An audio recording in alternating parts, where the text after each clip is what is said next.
All right. Thank you so much for joining us today, Tristan. So happy to have you. Um, to start our interview process, our first question would be, now that COVID restrictions are lessening, what is something you're excited to do again now that you haven't been able to?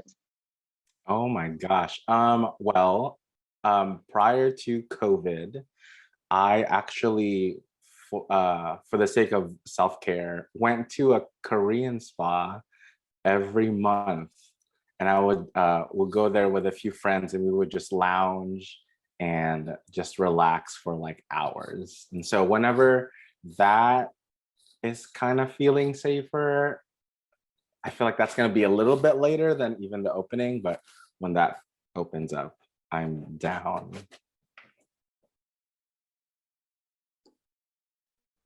That sounds amazing. I need to do that. That is like the ultimate form of self-care.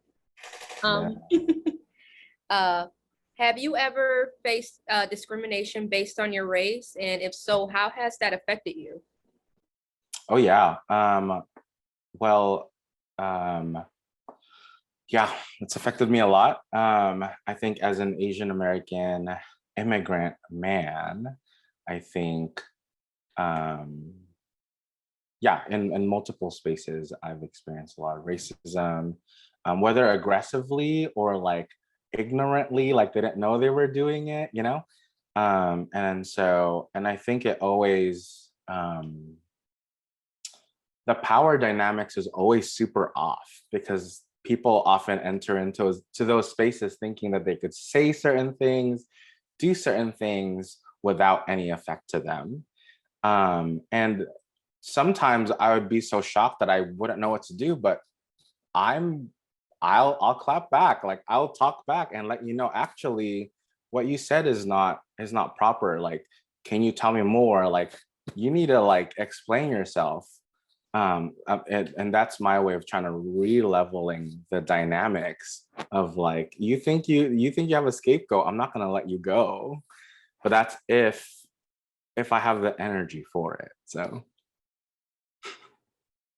I completely understand. Same here. Like most of the time I have the energy and I'm just like, no, I'm not going to let you get away with saying that. Or if they're like legitimately confused, I'm like, you're just a little ignorant and just take this as a moment to learn. This is just an education moment. So yeah, we're all learning, we can all learn a bit more about different people, but don't do it. also like there's often an unfair expectation that those who are hurt, those who have been approached racially, Mm. discriminately, we have to be the teachers in the moment, and we have a split second to decide, where am I at, what do I need? Okay, I think I could give something. Well, do I want to give something? Okay, I do. Are you the type of person that would even receive this? Oh, you Mhm. are. Okay, then now I can like, but that happens in a split second, which is just adds to the unleveled dynamics. So Yup. Yeah. the fact we have to discern that in a split second, that's not fair. It's really not. It's so not. Yeah, Yeah. and I think white people need to be better about when they see it happening in front of them. I feel like white people need to be better about calling out their fellow white people when they see racism happening. I feel like a lot of people will just take a back seat and be like, oh, it's not affecting me. I don't have to step up in this moment. But it's really on us to like kind of confront like my fellow white people and be like, no, what you said is not okay. Because it shouldn't always be on people of color to redirect those conversations. It Yeah. really needs to like be like a joint like effort, and white people need to be better about being allies in that space.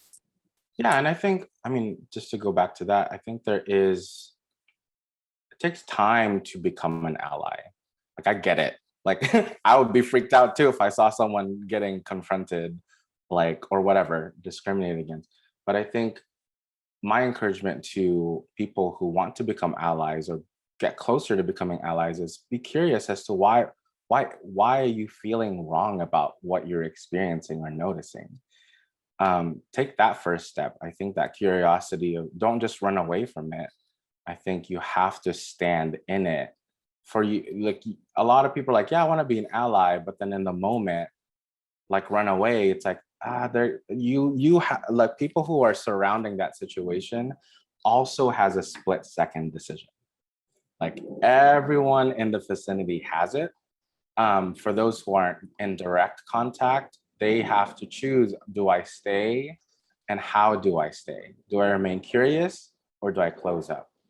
So I think everyone has that second decision. It's not just the people in direct communication. It truly just does take a village, right? For, we're all in this together. And if you want, be the change you want to see in the world, it shouldn't always be on that person's shoulders, and not just for social media either.